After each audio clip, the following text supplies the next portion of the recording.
आराध्य अरिहंत प्रभु के चरणों में अनंत अनंत आस्था के साथ वंदन।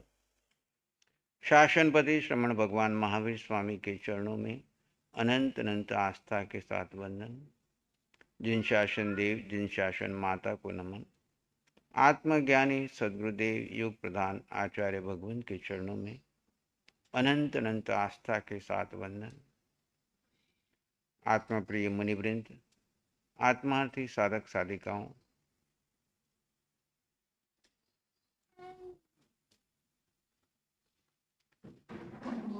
हम सभी श्रवण कर रहे हैं तत्वार्थाधिगम सूत्र के माध्यम से जीव के प्रकरण में दूसरे अध्ययन में 51 सूत्रों तक की हमने चर्चा की, जिसमें जीव को असाधारण भाव से लेकर के जीव कितने वेदों के धारक हैं, नारक और समूर्छन के लिए आया था नपुंसक, देवों में वो नपुंसक नहीं है, यानी स्त्रीलिंग और पुल्लिंग है। गर्भज मनुष्य और तिर्यंच में 3 वेद वाले होते हैं, पुरुष स्त्री नपुंसक, बाकी सभी का इसमें बता दिया। अब शिष्य ने आगे प्रश्न पूछा कि उन्होंने जन्म ले लिया, उनकी योनि के बारे में बता दिया, उनके शरीर के बारे में बता दिया, उनकी आयु कैसी है। हम किसी से पूछते तो हम यही प्रश्न पूछते ना, किसी के आगे जाते तो मेरा अगला भव कहाँ होगा, मेरी आयु कितनी होगी, मेरा मरण कैसा होगा, है ना। तो क्रमशः शिष्य जैसे प्रश्न उठते हैं वैसे जिनवाणी में से एक एक क्रमशः उत्तर आते जा रहे हैं। जीव हूँ तो जीव कैसा हूँ, जीव के भाव कैसे हैं, जीव के लक्षण कैसे हैं, जीव को पहचानूं कैसे, है ना। अब ये भेद ज्ञान करना है, मुझे मोक्ष जाना है, तो मुझे उसका सारा ज्ञान होना आवश्यक है। तो वो सारे ज्ञान के बारे में यहाँ पर क्रमशः जिनवाणी में इतना अथाह ज्ञान है, एक एक के लिए एक एक ग्रंथ उठाना पड़ता है। तो सारे उस बारीक ज्ञान को हमको एक लाइन में, एक धारा में दे दिया, कि एक सूत्र में संग्रहित कर दिया आचार्य उमा स्वाति ने। तो यहाँ पे बताया आयु कैसी है। अनपवर्ती आयु औपपाति चरम देहो उत्तम पुरुषा असंख्य वर्षा आयुषो अनपवर्ती आयुष।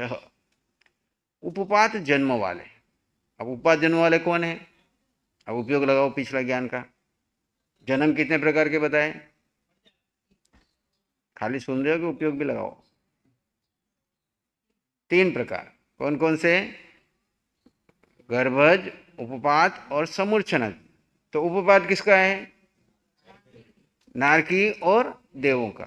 अब नारकी और देवों की जो आयु है ना, उपपात जन्म वाले और यानी नारकी और देव चरम शरीरी, यानी मनुष्य की गति में इसी भव में जो मोक्ष जाने वाले।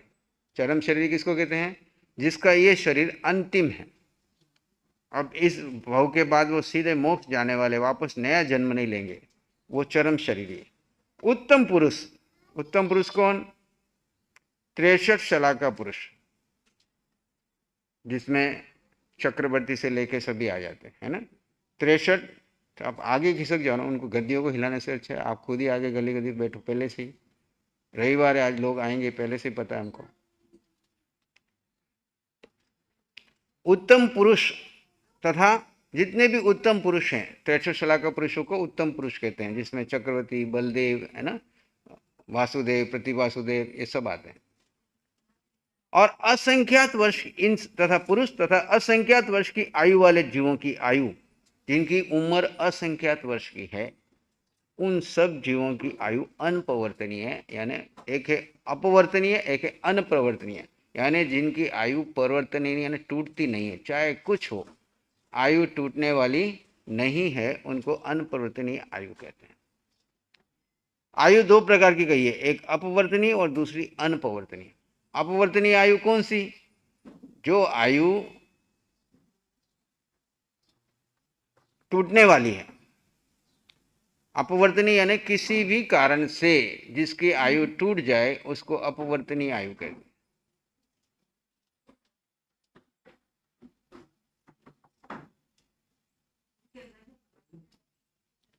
दूसरी है अनपवर्तनीय आयु, जिस आयु का भोग काल बंधकालीन अवधि से कम हो वह अपवर्तनीय था, जिसका भोग काल उक्त मर्यादा के समान ही हो वो अनपवर्तनीय। केवली भगवान की दृष्टि से तो आयु वो है जो जिसको जितने श्वास लेने हैं उतने ही लेने हैं, लेकिन संयोग के निमित्त से दो तरह के आयु बता दी। एक तो है चाहे कुछ हो, कैसा भी कारण बने आयु टूटेगी ही नहीं, और एक ऐसी आयु है जो किसी निमित्त को प्राप्त करके टूट जाती है, जो हमारे यहाँ पे हम कहते हैं एक्सीडेंट से, आत्महत्या से, है ना, लड़ाई में, झगड़ों में, कहीं कारण से जिसकी आयु टूटने की चांसेज होते हैं, तो वो है अपवर्तनीय। और बाकी जितने भी बताए हैं, देवी देवता नारकी, इनको चाहे कैसी भी घटनाएं घटे वो आयुष टूटेगी नहीं। अतः जो आयु बंधकालीन अवधि से पूर्ण होने से पूर्व ही शीघ्र भोगी जा सके वो अपवर्तनीय, और जो आयु बंधकालीन अवधि से पूर्ण होने से पहले न भोगी जा सके वो अनपवर्तनीय। इन दोनों आयु के बंध स्वाभाविक नहीं है, किंतु परिणाम के तारतम्य पर अवलंबित है। उनके जो परिणाम कैसे हैं आयुष के समय में, उस तरह के। अपवर्तनीय आयु वाले प्राणियों को शस्त्र, विष आदि कोई न कोई निमित्त मिलता ही है, जिससे वे अकाल में ही मर जाते हैं, जबकि अनपवर्तनीय आयु वालों को कैसा भी प्रबल निमित्त क्यों न मिले वे अकाल में नहीं मरते। उपपात जन्म देने वाले देव नारक होते हैं, उसी भव में मोक्ष जाने वाले चरम शरीरी उत्तम पुरुष तथा असंख्यात वर्ष की आयु वाले जीव चक्रवर्ती, बलदेव, वासुदेव, प्रतिवासुदेव व इनकी आयु न बीच में टूटती न घटती है। वे अपनी बंधी हुई आयु को पूरी करते हैं, चाहे कितने युद्ध लड़े, कितनी ऐसी स्थितियां आए, लेकिन उनकी आयु टूटती नहीं है, उनकी अकाल मृत्यु नहीं होती। असंख्यात वर्ष की आयु वाले मनुष्य और तिर्यंच होते हैं। ये जीव भोग भूमियों तथा अंतर्द्वीपों में निवास करते हैं। भोग भूमियां कौन सी? जहां पर युगलीय रहती है। कौन रहते हैं? युगलियों की भी आयु बीच में टूटती नहीं है, और उनकी असंख्यात वर्ष तक लंबी लंबी आयुष होती है। आप ये गिनती जो वर्षों वाली और संख्या वाली है वो खत्म हो जाती है, उसको असंख्यात वर्ष कहते हैं। जहाँ सतत भोग युग रहता है, अतः इनकी आयु अनपवर्तनीय होती है। इस सूत्र में उन जीवों की आयु अनपवर्तनीय बताई गई है, जिसका प्रमुख और आंतरिक कारण यह है कि उनका आयु बंधन इतना सघन और दृढ़ होता है कि बीच में टूट नहीं सकता। इसके विपरीत जिन जीवों की आयु अपवर्तनीय कही गई, उनका आयु बंधन इतना सघन और सुदृढ़ नहीं होता, वह बीच में ही टूट जाता है, जिसे अकाल मृत्यु कहा जाता है। यह निश्चित सिद्धांत है कि बंधी हुई आयु में एक क्षण भी बढ़ाया नहीं जा सकता। आयु घट जरूर सकती है, घटती भी किन की? जिनकी अपवर्तनीय है। अनपवर्तनीय तो घटती भी नहीं, बढ़ती भी नहीं। इसलिए इंद्र ने आकर के भगवान को प्रार्थना की कि भगवान आप थोड़ा सा एक मुहूर्त बढ़ा दो। तो भगवान ने क्या कहा कि कभी हुआ नहीं, कभी हो नहीं सकता कि कोई भी तीर्थंकर किसी की आयु को या स्वयं की या किसी अन्य की आयु को घटा बढ़ा सकते। इसलिए एक जीव, एक द्रव्य दूसरे द्रव्य के कार्य में दखल अंदाजी नहीं करता। अब कार्बन शरीर किस द्रव्य में आता है? आप कौन हो? कौन से द्रव्य हो? आप जीव द्रव्य हो। और कार्बन शरीर कौन से द्रव्य में आता है? जीव में आता है। कार्बन शरीर, शरीर जीव है कि अजीव है? चाहे वो कार्बन हो, चाहे औदारिक हो, चाहे वेकरी हो, चाहे आहारक हो, वे सब अजीव हैं। अब जीव अजीव के कार्य में दखल अंदाजी नहीं करता। अजीव अपने साइकिल से चल रहा है, जीव अपनी साइकिल से चल रहा है। जीव कहाँ गलती करता है? विभाव में जाकर के अजीव को अपना मान लेता है। ये मिथ्यात्व है। अब इस मिथ्यात्व को तोड़ करके अजीव के लिए जीव विभाव में न जाए और सतत स्वभाव में रहे। अजीव के चाहे साथ कुछ भी हो, यानी कैसा भी भारी कर्म निकल के आए, इस अजीव देह के ऊपर औदारिक पे आए चाहे वेकरी पे आए। नारकी में वेकरी पे आ रहा है, नारकी में वेकरी पे आ रहा है, और मनुष्य को औदारिक पे आ रहा है। और दोनों समय में जीव दोनों जगह पे है, नारकी में भी है और यहाँ पे भी है। जीव अपने द्रव्य को छोड़े नहीं, यानी कि पर द्रव्य के निमित्त से विभाव में ना जाए और सतत स्वभाव में बना रहे। कितनी देर? केवल 48 मिनट, एक सामयिक काल। कितनी सामयिक कर ली श्रावक जी? पर एक सामयिक शुद्ध नहीं हुई अभी तक। शुद्ध हो जाए तो क्या हो जाए? काम हो जाए। ये हमारी प्रैक्टिस वाली सामयिक चल रही। कौन सी चल रही? हम बैठना सीख रहे हैं कि 48 मिनट कम से कम एक जगह टिक के तो बैठें, पर एक जगह में मन कहाँ का जाता है ये पता चलता है। इसलिए आचार्य ने मन को शुभ में लगाने के लिए आपको माला, जाप, अनपुरी, स्वाध्याय, पुस्तक, प्रवचन ये सब दे दिए। कम से कम अशुभ से शुभ में टिके रहो, लेकिन शुद्ध में जाना है। हम क्या करते हैं, अभी पिछले 500-1000 सालों में ये एक धारणा बन गई कि सामयिक यानी कुछ न कुछ करना, कुछ किया नहीं तो सामयिक तो हुई नहीं। अब हम लोगों को ध्यान में बिठाते तो बोले ध्यान में सामयिक कर सकते, बस ध्यान ही सामयिक है। अब सामयिक करके आप तब करते कि नहीं करते हो, उपवास करते कि नहीं करते हो, बेला करते नहीं करते हो, तो क्या उस समय आप कहते हो उपवास अलग है और सामयिक अलग है? उपवास में की हुई सामयिक और ज्यादा फलदायी है या नहीं है? क्योंकि उस समय काया भी साथ देती है, मन भी साथ देता है, खाली है ना। मन भी खा पी करके भोगते समय मन की दशा देखो, और उपवास के समय मन की दशा देखो, उछलता है इतना क्या? उपवास क्यों कराते हैं कि जो इंद्रियां उछल कूद कर रही विषयों के आसक्त होकर के, वो थोड़ी क्या हो जाए, शांत हो जाए। जितनी ज्यादा इंद्रियां उछल कूद करे उतना ही ज्यादा उसको उपवास कराओ। और जहां लगे कि बस अब अंतर ध्यान नहीं हो रहा है, सामयिक नहीं हो रही है, तो वहां पे लंबा उपवास छोड़ दो। क्योंकि उपवास करने का प्रयोजन क्या है?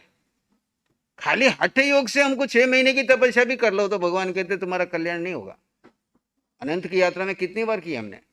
पर उपवास उतना करो जिससे आपके अंतरंग साधना में बाधा ना आए। अंतरंग साधना कौन सी? मन को खाली करना, मन को शून्य ले जाना, ठाणेनम मोड़ेनम जानेनम की स्थिति में जाना।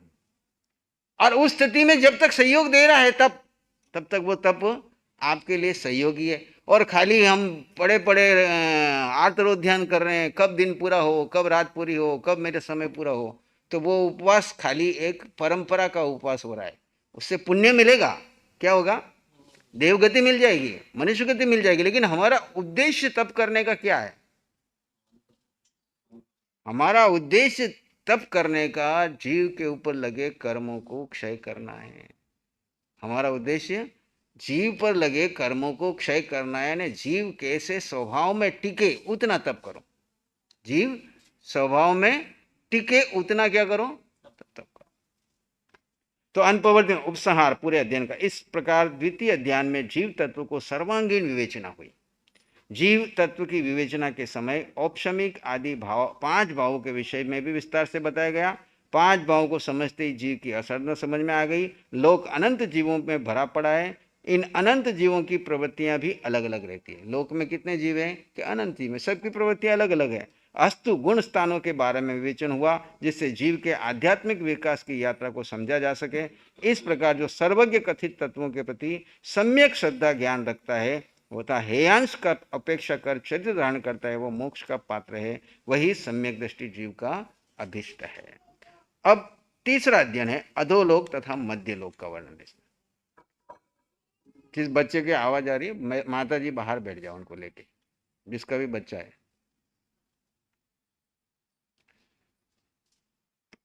इस अध्ययन में अधोलोक और मध्यलोक का वर्णन। अब ये लोक का विषय आ गया। जीव आता है, जन्म लेता है, तो कहाँ लेता है? लोक में लेता है। अब लोक में जीव कहाँ कहाँ जाता है, क्या दशा है उसकी, गति क्या है, अगति क्या है, उसको लेकर के कहा कि 7 नरकों के नाम: नरकावास, नारकी जीवों की लेश्या, परिणाम, देह, वेदना, विक्रिया, नारकियों के दुख, नारकियों की आयु स्थिति, मध्यलोक, तिर्यकलोक, जम्बूद्वीप, जम्बूद्वीप के 7 क्षेत्र, ये सारा वर्णन मध्यलोक का इसमें आएगा। अधोलोक और मध्यलोक, फिर ऊर्ध्वलोक का इसके अगले अध्ययन में। तत्वार्थ सूत्र का तृतीय अध्याय संसार के एक महत्वपूर्ण भाग अधोलोक तथा मध्यलोक का परिचित है। हम जिस संसार में रहते हैं, जीते हैं, उसके विषय में हमारी जिज्ञासा होना सहज है। संसार क्या है, कब से है, कितना विस्तृत है, इसके रूप कौन कौन से है, ऐसी विविधान एक जिज्ञासाओं का वर्णन समाधान इस अध्ययन में प्राप्त होता है। संसार का शास्त्रीय नाम क्या है? लोक है। लोक के 3 भाग हैं: ऊर्ध्वलोक, मध्यलोक और अधोलोक। आप कमर के ऊपर हाथ रख करके खड़े हो जाओ, थोड़े पांव फैला करके, तो जो नक्शा बनता है उसको क्या कहा? लोक का नक्शा। दूसरा हमारा परस्पर ग्रह जीवा नाम का जो नक्शा है, वो भी एक लोक का ही प्रतीक है। जो जैन चिन्ह के रूप में चर्चा में आ गया। प्रस्तुत अध्याय में मध्यलोक का अधोलोक का वर्णन है। अधोलोक में नरक है, नरक में नारकी जीव रहते हैं, उनके निवास स्थान कहाँ और कैसे हैं, उनके शरीर किस प्रकार के हैं, उनकी वेदनाएं कैसी कैसी है, वैकृ शक्ति का स्वरूप क्या है, लेस्याएं कैसी है, परिणाम कैसे हैं, आदि प्रश्नों के उत्तरों का विवेचन यहाँ किया गया है। मध्यलोक में मनुष्य और तिर्यंश जीव रहते हैं, अतः इनमें इन दोनों का विविध रूपों का वर्णन भी है। प्रस्तुत अध्याय जीव आत्मा के संसार में भटकने वाले प्रमुख स्थानों का परिचय देता है। यानी आप कहाँ कहाँ जाके आए, कहाँ कहाँ जा सकते हो, कहाँ कहाँ जाने का इरादा है और अंतिम लक्ष्य क्या है, ये सारा क्षेत्र का परिचय आपको तीसरे चौथे अध्ययन में मिल जाएगा कि क्षेत्र में हम कहाँ कहाँ भूतकाल में गए, वर्तमान में कहाँ हैं और भविष्य में कहाँ जा सकते हैं और अंतिम टारगेट क्या है। क्योंकि जब तक लक्ष्य तय नहीं होगा तब तक यात्रा कर रहे तो तीर तो छोड़ रहे हैं पर कहाँ छोड़ना ये नहीं मालूम। तो पहले लक्ष्य तय करेंगे तभी तीर छूटेगा। 7 नरकों के नाम पहले सूत्र में दिया। रत्न, शर्करा, वालुका, पंक, धूम, तमो, महातम, प्रभा, भूमयो, घनाम्बु, वाताकाश, प्रतिष्ठा, सप्ता, अधो, अध, प्रसूतरा। रत्न प्रभा, शर्करा प्रभा, वालुका प्रभा, पंक प्रभा, धूम प्रभा, तम प्रभा और महातम प्रभा, ये 7 नरक भूमियाँ हैं जो घनाम्बु, घनोदरी, घनवात और आकाश पर स्थित है। एक दूसरे के नीचे तथा नीचे के ऊपर अधिक विस्तीर्ण है। यानी जहाँ हम बैठे हैं इसके नीचे 900 योजन तक नीचे मेरू पर्वत की धरा है। उसके नीचे जैसे एक उल्टा सकोरा रखा हो, सकोरा समझते ना, जो लोग पुराने लोग चाय पीते थे, है ना, तो उसको ऐसा उल्टा रख दो तो ऊपर तो छोटा है, यानी पहली नरक छोटी, दूसरी उससे बड़ी, तीसरी उससे बड़ी, चौथी उससे बड़ी, पांचवी उससे बड़ी, छठी उससे बड़ी, सातवीं उससे बड़ी, ऐसे चौड़ाई की अपेक्षा से। अब दोनों के बीच में गैप है। उसके बीच का गैप किससे है, तो बीच में घनवात, घनोदधि, घनवात और तनवात। घनोदधि का मतलब ऐसा मोटा पानी, बर्फ की तरह का, बर्फ नहीं पर बर्फ जैसा भारी पानी, उसके नीचे भारी हवा, उसके नीचे पतली हवा और उसके नीचे आकाश, है ना। तो ये उसके बीच में ये है पहली नरक, उसके नीचे, उससे नीचे दूसरी नरक, उसके नीचे तीसरी नरक, उसके नीचे चौथी नरक, पांचवी, छठी और सातवीं, उसके नीचे वापस अनंत आकाश, उसके नीचे वापस, जैसे आज की साइंस बता दी कि हम बीच में लटक रहे हैं, है ना, चारों तरफ क्या है, आकाश है, बीच में क्या है, बादलों के रूप में घनवात, तनवात और घनोदधि, पानी, हवा, जाड़ी हवा और पतली हवा। पतली हवा बहती है, मोटी हवा रोक के रखी हुई है ना। तो ये आकाश हमको देख रहा है, ऊपर से नीचे क्यों नहीं आ जाता, एक धात अभी बादल फट जाए तो हमारा क्या हाल होता है, कहीं कहीं जब फटते तो क्या हाल होता है। ऐसे ये नरक के बीच में, ये 7 भूमियों के बीच में इस तरह का वर्णन है। रत्न प्रभा, शर्करा प्रभा, वालुका प्रभा, पंक प्रभा, धूम प्रभा, तम प्रभा, तमस्तम प्रभा। अब उसमें कहा, उसमें क्या रहते हैं, उनमें कौन रहता है, तो तासु नरका, दूसरे सूत्र में, उन भूमियों में नरक अर्थात नारक जीव रहते हैं जिनकी देह नारकी की है। जीव तो जीव ही है पर उसको वर्तमान में सजा भोगने के लिए उसको नारक का देह मिला और रहने के लिए नारकी का स्थान मिला अधो भूमि में। जैसे एक व्यक्ति को तिहाड़ जेल मिल गई तो क्या हो गया, वो तिहाड़ वाला हो गया क्या, आदमी तो वही है ना, रहने के लिए भी स्थान उसको कौन सा मिला। ऐसे हमको नरक की देह मिली इसलिए हम नारकी हो गए क्या, हम तो जीवी हैं पर उस काल तक हमको उस देह में रहना पड़ेगा क्योंकि ऐसा कर्म किया तो वहां जेल भोगने को मिल रही। जैसे आपने ऐसा कर्म किया, आपको चलथान में, अवध संग्रह में आकर रहना पड़ रहा है, आपकी इच्छा हो या न हो, है ना। वो कई बार आके भंवरलाल जी बताते हैं, मेरे को इतने साल हो गए, इतनी प्रॉब्लम है सूरत में, पर सूरत छोड़ नहीं सकता। क्यों कि काम धंधा ऐसा यहाँ पे फैला हुआ है, चाहते हुए भी मैं यहाँ से सूरत छोड़ के, मैं सूरत के बाहर जाता हूँ तो स्वस्थ हो जाता हूँ, सूरत में आता हूँ तो, पर वहां कर्म ऐसा किया है कि आपको वहीं रहना पड़ेगा, उसी शरीर में रहना पड़ेगा, उसी। हम मनुष्य में आ गए तो मनुष्य है क्या, वर्तमान में हम मनुष्य नहीं है, मनुष्य की देह में एक जीव है, यही भेद विज्ञान है। चारों गति के जीव अंदर सब में जीव ही है, उसको उस काल में उस क्षेत्र में रहने के लिए वो देह मिली है। तो व्यवहार में हम कहते हैं ये नरक है, ये नारकी है, ये देव है, ये मनुष्य है। निश्चय नहीं में जब देखेंगे तो वो जीव ही है, खाली रहने के लिए उसको स्थान अलग अलग मिला है। तो उनमें कौन रहता है कि नारकी जीव रहते हैं। और नारकी जीवों की लेश्या परिणाम वेदना कैसी है, नित्या शुभतर लेश्या परिणाम देह वेदना विक्रिया। वे नारकी जीव नित्य अशुभ रेशा वाले परिणाम उनके अशुभ, शरीर नारकी और वेदना और विक्रिया करने वाले हैं। वेदना कितने प्रकार की है? तो 3 प्रकार की वेदना, क्षेत्रजन्य वेदना, परस्पर जन्य वेदना और परमाधर्मिक देवों की वेदना। उनको 3 प्रकार से वेदना मिलती है नारकी जीवों को। जो नारकी में जो रहते हैं जीव, एक तो उस क्षेत्र की वेदना इतनी है, ठंडी है तो इतनी ठंडी है, गर्मी है तो इतनी गर्मी है, इतनी गर्मी है वहाँ के कि वहाँ के जीव को यहाँ पे जेठ महीने की गर्मी में ला करके कुछ देर के लिए बिठा दिया जाए तो वो बड़ा सुख का महसूस करता है। उसको इतना सुख महसूस होता है कि उसके सामने ये गर्मी कुछ भी नहीं। जैसे एक व्यक्ति को बाहर से भयंकर वेदना में आया हो और उसको ला करके यहाँ पे बिना पंखे में बिठा दो तो उसको बड़ा सुख लगता है, क्योंकि भयंकर गर्मी से आया। और यहाँ तप रहा है, उस व्यक्ति को उठा करके अंदर पर एसी रूम में जाकर बिठा दो तो उसको लगता है यहाँ सुख मिल रहा है। वहां सुख नहीं है, खाली क्षेत्र की वेदना की कमी है। क्या है? हम वेदना की कमी को हम क्या मानते हैं? सुख है। रियल सुख को तो हमने चखा ही नहीं। रियल सुख तो जीव में है, हम ढूंढ रहे कहां? वेदना की कमी को सुख मान रहे। अगला सूत्र है परस्परोदरित दुखा। ये परस्पर उत्पन्न किए हुए दुख वाले हैं, अर्थात ये परस्पर एक दूसरे को दुख देते हैं। यानी अब तो एक तो क्षेत्र की वेदना, अब आपस में लड़ते हैं। अब यहाँ से जैसे ऐसी बस्तियों में चले जाओ जिन लोगों के सुबह से शाम तक आपस में बिना मतलब छोटी छोटी बात पकड़ते और लड़ते रहते, बात पकड़ते और लड़ते रहते हैं। आपको लगता है कैसे लोग हैं, लेकिन उनके कर्म ऐसे हैं कि वो आपस में कोई पॉइंट ढूंढते और लड़ते रहते हैं। ऐसे नारकी के जीव एक दूसरे को वेदना देते हैं, एक दूसरे से लड़ते हैं, झगड़ते हैं और आपस में दुखी होते हैं। संक्लिष्टा सुरोदीरित दुखाश्च प्राक चतुर्भ्या। और इसके साथ और इतना ही, क्षेत्र की वेदना एक, आपस में लड़ाई झगड़ों की वेदना एक, और तीसरी वेदना कौन? चौथी नरक भूमि से पहले, यानी पहली, दूसरी, तीसरी नरक भूमि तक संक्लिष्ट भाव वाले असुर देव। कौन है? जो असुर देव हैं वे उन्हें जाकर के पीड़ित करते हैं, जिसको हमारे यहाँ पे 15 परमाधर्मी देते हैं। परम अधर्मिक प्रकार के 15 प्रकार के जो देव हैं वो रहते तो हैं असुर कुमार में, लेकिन उनको ऐसी वेदना देने में मजा आता है, तो अपने देवता के सुख छोड़ के वहां उनको वेदना दे जाते हैं और वहां उनको वेदना दे दे करके खुशियां मनाते हैं। उनकी वृत्तियां, उनकी लेशाएं ऐसी है तो वो ऐसे कर्म करते हैं। तो यहाँ पे नारकी के जीव इस प्रकार से दुख पाते हैं। नारकियों की आयु और स्थिति कितनी है, कितने समय तक रहना पड़ता है? तो आगे कहा उस नरके तेष वेग त्रि सप्तदश विशंति त्रयस्त्रिशत सागरोपमा सत्वानाम परास्थिति। उन नारकों की जीवों की उत्कृष्ट आयु क्रमशः 1, 3, 7, 10, 17, 22 और 33 सागरोपम की है।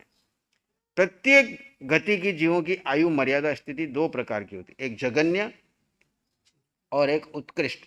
जगन्य में कम से कम 10,000 वर्ष और उत्कृष्ट में 33 सागरोपम की स्थिति है।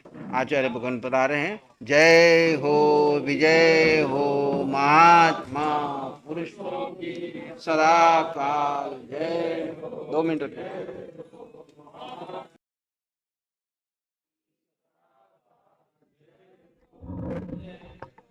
महात्मा पुरुषों की सदा काल जय हो। महात्मा पुरुषों की सदा काल जय हो विजय। बोलिए आत्मज्ञानी सद्गुरुदेव युग प्रधानाचार्य सम्राट पूज्य श्री शिव जी महाराज की वंदना करेंगे। 2 मिनट। ये आज संडे है, इधर से आए हुआ संडे है ना।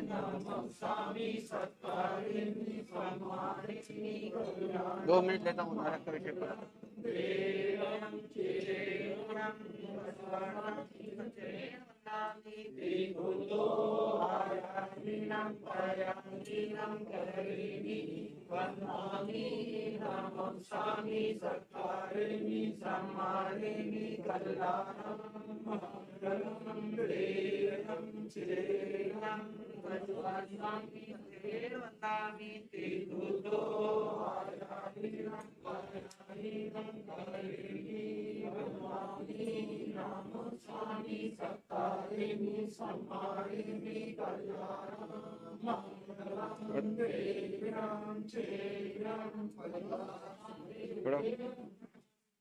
आचार्य भगवान पधार चुके हैं। हम ये विषय को आज नरक का जो विषय चल रहा है पूर्ण करके थोड़ा आगे बढ़ेंगे, फिर भगवान आपको संदेश देंगे। तो बात चल रही थी नारकी जीवों की जो आयु स्थिति है, वह आयु स्थिति कम से कम 10,000 वर्ष की, और उत्कृष्ट जिसमें कम से कम न हो वो जघन्य, और उससे अधिक न हो वो उत्कृष्ट स्थिति। नारक जीवों की उत्कृष्ट आयु स्थिति पहली नरक की में 1 सागर, दूसरी में 3, तीसरी में 7, चौथी में 10, पांचवी में 17, छठी में 22 सागर और सातवीं में 33 सागर। इस प्रकार ये नारक जीव इतनी लंबी दीर्घ आयु तक दुख ही दुख भोगते हैं, इनकी आयु बीच में नहीं टूट सकती है। कई लोग यहाँ पे घबरा के कहते हैं ना, यहाँ पे मेरी आयु पूरी हो जाए तो अच्छी बात है। तुम्हारी आयु क्या है यहाँ पे? वहां की आयु कम से कम 10,000 वर्ष, और आगे बढ़ते जाओ तो सागरोपम की तुलना कितने की है।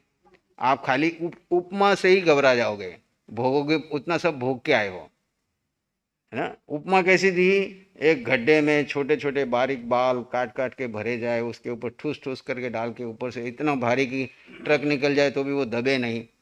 ऐसे गड्ढे में से हर 100 साल के बाद एक एक बाल निकाला जाए तो वो खत्म होने में कितना समय लगेगा, उससे भी अधिक। ये किसी ने निकाला नहीं, किसी ने गिना नहीं, खाली आपको एक कल्पना से समझाया है कि कितना लंबा काल हम ऐसी गतियों में आए। तो यहाँ मनुष्य जन्म में हमको छोटे मोटे दुखों से घबरा करके आयु पूरी हो जाए ऐसी प्रार्थना ही नहीं करनी। यहाँ आपको कर्म काटने को अवसर मिल रहा है, और ऐसी गतियों में जाके बैठोगे तो वहां क्या करोगे? परस्पर दुख, क्षेत्र की वेदना, देवताओं की वेदना, और वहां पर बैठे बैठे आर्तरोध ध्यान ही करते रहोगे। वहां धर्म ध्यान तो सुनने का विषय खत्म है।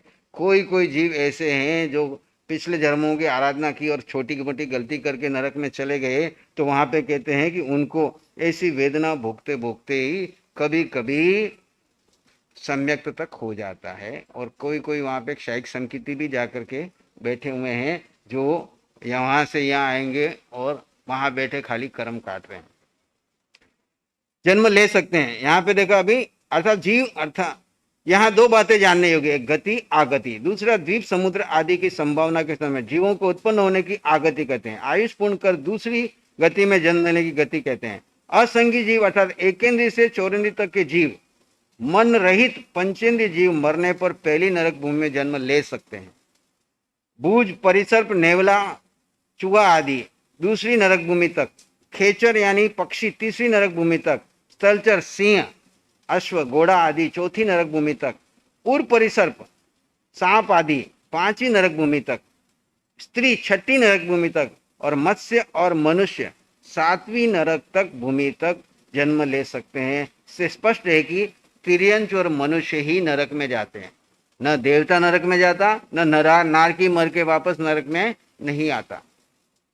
देव और नारकी नहीं। उनका मूल कारण है कि इसमें इतने अध्यवसाय का अनुभव होता है कि नारक मरकर पुनः तत्काल न तो नरक गति में और न ही देव गति में उत्पन्न होते हैं, वे तिर्यंच और मनुष्य गति में ही पैदा होते हैं। प्रथम 3 नरक भूमियों में नारक जीव मनुष्य गति में आकर तीर्थंकर पदवी तक बन सकते हैं, पहली, दूसरी, तीसरी के। एक सूत्र मनुष्य गति का लेंगे, फिर आगे बढ़ते हैं। जम्बू द्वीप लवणादय शुभ नामानो द्वीप समुद्रा। जम्बू द्वीप आदि शुभ नाम वाले द्वीप और लवणोदरी आदि शुभ नाम वाले समुद्र मध्य लोक में होते हैं। ये मनुष्य जहाँ पर रहते हैं उसको मध्य लोक कहते हैं। इसमें जम्बू द्वीप के अंदर में शुभ नाम वाले इन द्वीप समुद्र में मनुष्य होते हैं। ठीक है, बाकी चर्चा